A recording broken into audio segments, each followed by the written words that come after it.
Hola, hoy nos sumergimos de lleno en el sistema que protege nuestros espacios naturales aquí en España. Tenemos unos extractos muy interesantes sobre patrimonio natural y biodiversidad, y vamos a intentar desentrañar cómo funciona la famosa Red Natura 2000 y también cómo se relacionan con otras figuras de protección, esas que vienen de acuerdos internacionales. La idea es entender la lógica, ¿no? O sea, cómo se elige un espacio. ¿Qué significan en la práctica esas siglas que oímos tanto? LI, CEC, CEPA, y sobre todo ver cómo conecta esta red europea con compromisos más globales como Ramsar o las reservas de la biosfera. Queremos ver el engranaje completo. Exacto, y me gusta esa palabra, engranaje, porque no son sellos aislados en un mapa, ¿eh? La base de todo, sobre todo de Natura 2000, es justo eso, crear una red ecológica coherente a nivel europeo.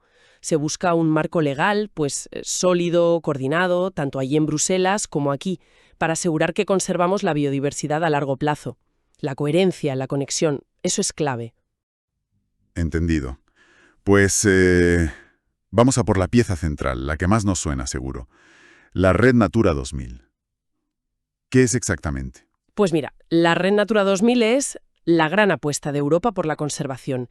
Es una red de espacios repartidos por toda la Unión Europea.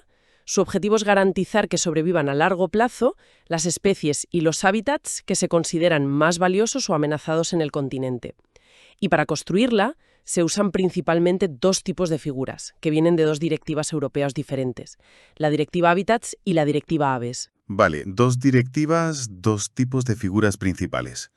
A ver, desglosémoslas un poco. Claro. Por un lado, con la Directiva Habitats tenemos los LIC, los lugares de importancia comunitaria. Podríamos verlos como los candidatos. Son sitios identificados por su valor para hábitats o especies que interesan a nivel europeo. Estos LIC, una vez que los aprueba la Comisión Europea y después de un proceso aquí, se tienen que convertir en zonas especiales de conservación, las ZEC. Estas ZEC ya son, digamos, miembros de pleno derecho de la red y necesitan una gestión activa. Y por otro lado, bajo la directiva Aves, están las ZEPA, las zonas de especial protección para las aves. Estas se designan específicamente por su importancia para las aves silvestres. Tanto las que viven aquí todo el año como las que están de paso, entiendo. Eso es, residentes o migratorias. Qué interesante esa diferencia de origen, ¿no? Hábitats por un lado, aves por otro, pero según las fuentes que tenemos, al final todas, ¿eh? LIC, CEC, CEPA, todas tienen la misma consideración legal de espacios protegidos Red Natura 2000, ¿verdad? Efectivamente. Aunque el origen y el proceso sean un poquito distintos, una vez que están establecidos, tanto las ZEC como las CEPA e incluso los LIC, mientras están en esa fase de transición, se consideran parte de la Red Natura 2000. Y las competencias para declararlos y para definir qué se puede hacer o no, las limitaciones, pues recaen en la Administración General del Estado y en las comunidades autónomas, según donde esté el espacio y de qué se trate. Vale.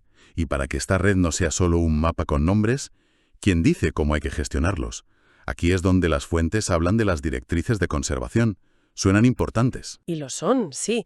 Son una herramienta fundamental para que la gestión de la Red Natura 2000 sea coherente en toda España. Estas directrices las prepara y actualiza el Ministerio para la Transición Ecológica, el MTRD, pero, ojo, y esto es importante, lo hace con la participación de las comunidades autónomas. No es algo impuesto desde arriba. Además, forman parte del Plan Estratégico Estatal del Patrimonio Natural y la Biodiversidad, lo que les da un marco, una estrategia más amplia. Entonces, ¿su función es como una guía común de actuación? Más bien un marco orientativo, sí. No te dicen cada detalle mínimo, pero sí establecen los principios, los criterios generales que deben guiar cómo se planifica y se gestiona un espacio Natura 2000. Buscan asegurar que el enfoque sea coherente y efectivo en todas partes. Y para que haya consenso, su aprobación final necesita un acuerdo en la Conferencia Sectorial de Medio Ambiente. Ah, donde se sientan el ministerio y los responsables de todas las comunidades. Exacto. Ahí se busca el acuerdo. Vale, volvamos un momento a las siglas para entender bien el proceso. Empecemos por los LIC, los lugares de importancia comunitaria. ¿Qué define a un LIC? ¿Qué hace que un sitio sea propuesto? Pues un LIC es un espacio, que puede ser terrestre o marino, incluso en la zona económica exclusiva o la plataforma continental. Se identifica porque contribuye de forma importante a mantener o a veces a restaurar un buen estado de conservación de ciertos hábitats naturales o de los hábitats de especies que se consideran de interés para toda la Unión Europea. Son como joyas de la biodiversidad europea que tenemos aquí. ¿Y cómo va el proceso? ¿Quién propone? Normalmente son las comunidades autónomas las que identifican estos sitios, basándose en criterios científicos, claro.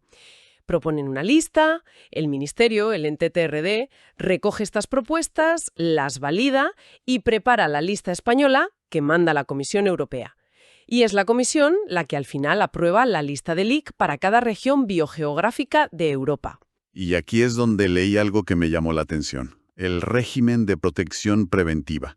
¿Eso significa que el sitio ya está protegido antes de que Bruselas dé el ok final? Precisamente. Y este es un punto muy, muy importante para que la red funcione bien.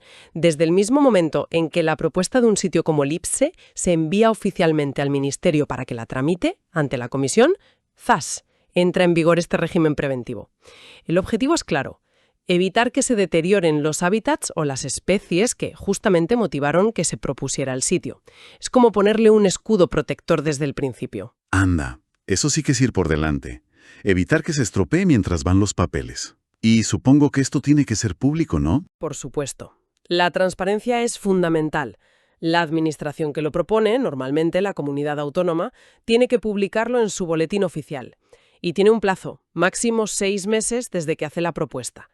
Debe publicar los límites del futuro LIC, qué hábitats y especies hay allí que justifican la designación, si alguno es prioritario según la directiva, y también las normas básicas de ese régimen de protección preventiva que se va a aplicar. Clarísimo.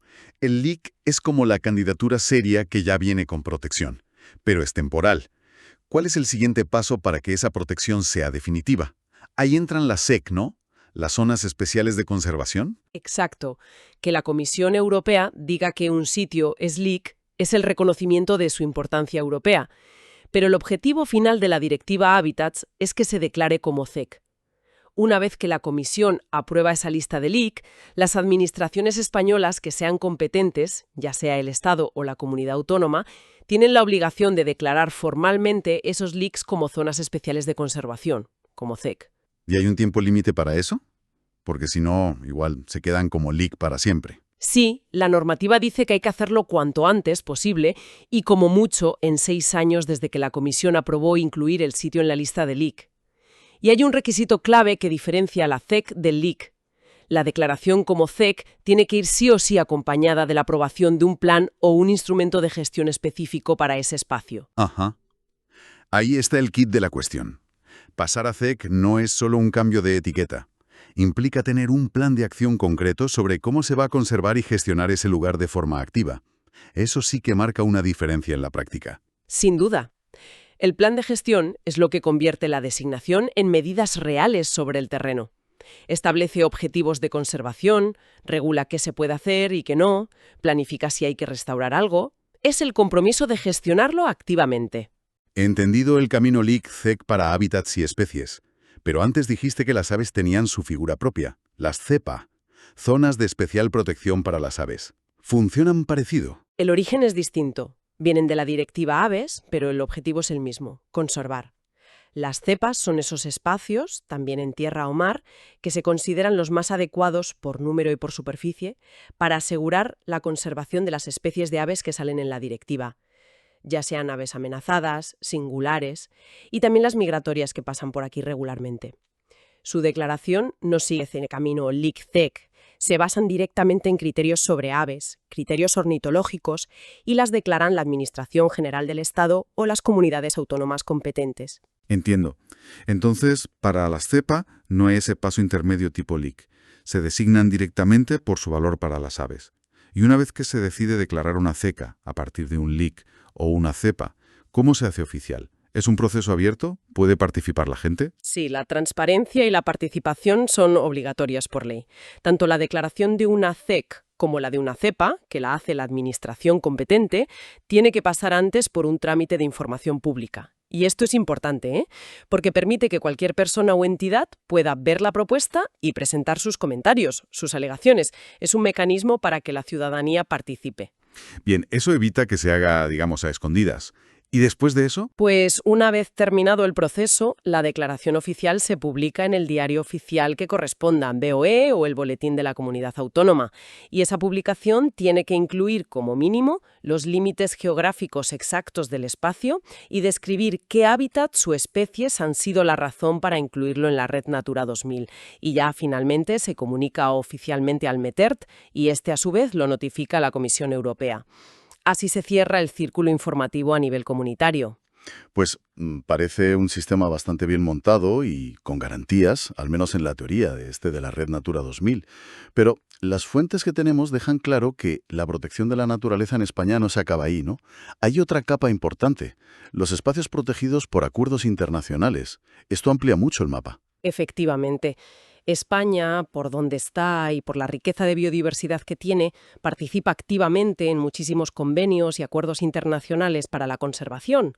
Y eso crea otra categoría importante de espacios protegidos, las áreas protegidas por instrumentos internacionales. Son sitios que se designan formalmente siguiendo los criterios y los procedimientos de tratados internacionales que España ha firmado y ratificado. Las fuentes dan ejemplos muy conocidos. Merece la pena repasarlos para ver la variedad de enfoques que hay. Por supuesto, podemos agruparlos un poco para ver esa diversidad. Hay acuerdos centrados en ecosistemas concretos, como el Convenio Ramsar. Este es vital para proteger humedales de importancia internacional, que son fundamentales para las aves acuáticas y para regular el agua.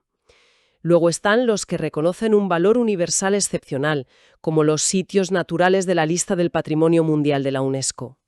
Hay convenios más enfocados en proteger el mar a nivel regional, como el Convenio SPAR para el Atlántico Nordeste, o las CEPIM, las zonas especialmente protegidas de importancia para el Mediterráneo, que vienen del Convenio de Barcelona. Últimamente han cogido mucho peso los geoparques de la UNESCO, que se centran en conservar el patrimonio geológico único y conectarlo con el desarrollo local. Y no podemos olvidarnos de figuras que intentan unir la conservación con el bienestar de la gente, como las reservas de la biosfera, también de la UNESCO, o las más antiguas, reservas biogenéticas del Consejo de Europa. Es un abanico impresionante, la verdad. Cubre desde humedales a fondos marinos, montañas patrimonio de la humanidad, zonas que buscan ser modelo de desarrollo sostenible. ¿Y cómo se gestionan estas áreas internacionales?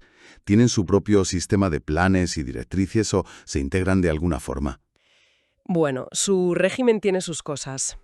Para designar o incluir un espacio en una de estas categorías internacionales, también hace falta un trámite de información pública y publicarlo al final en el Boletín Oficial del Estado, el BOE, con la información básica y el mapa del perímetro.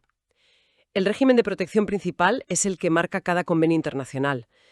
Pero claro, la realidad sobre el terreno es que muchas veces se solapan.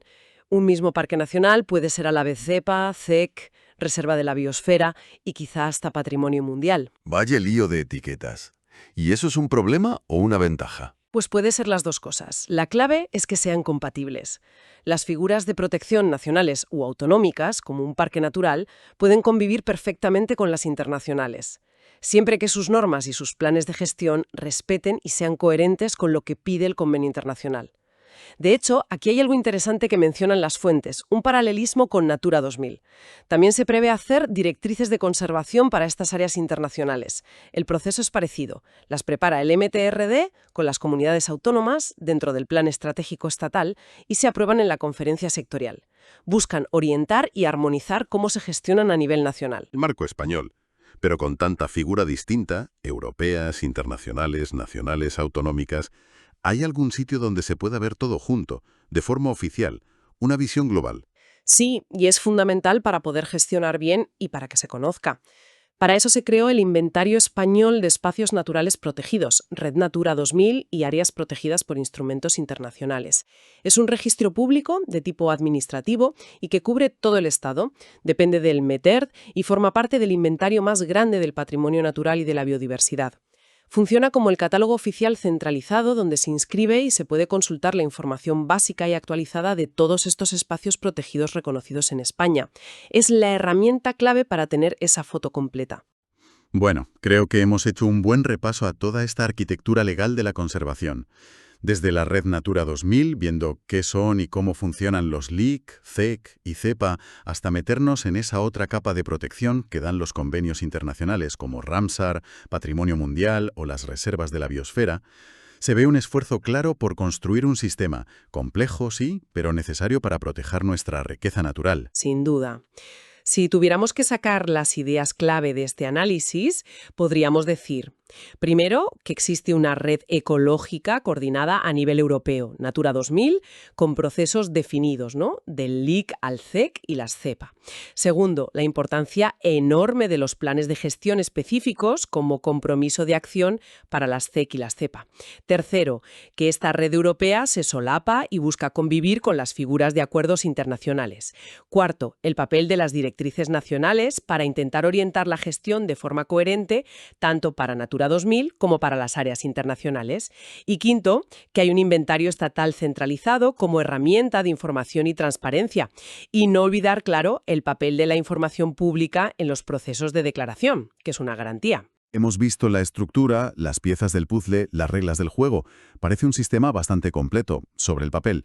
Pero claro, inevitablemente uno se pregunta, ¿y cómo se traduce todo eso en conservación real, en el día a día, sobre el terreno? Esa es la pregunta del millón, claro. Y nos lleva a una reflexión que va un poco más allá de describir el marco legal, que es lo que hemos hecho hoy.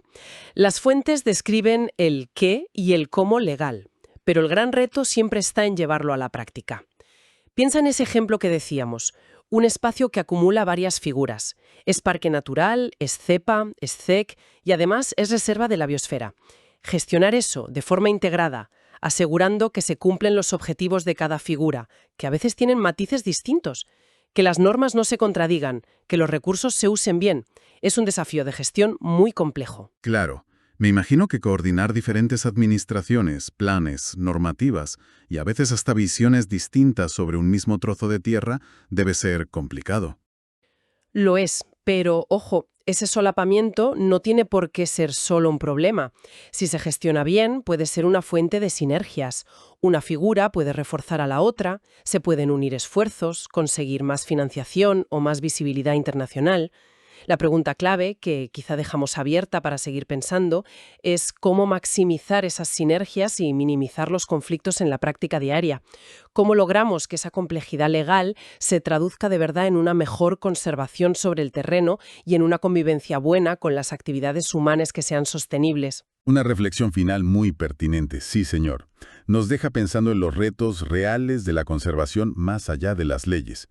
Con esa idea concluimos nuestro análisis de hoy sobre este entramado de protección de espacios naturales en España. Ha sido un placer desgranarlo contigo.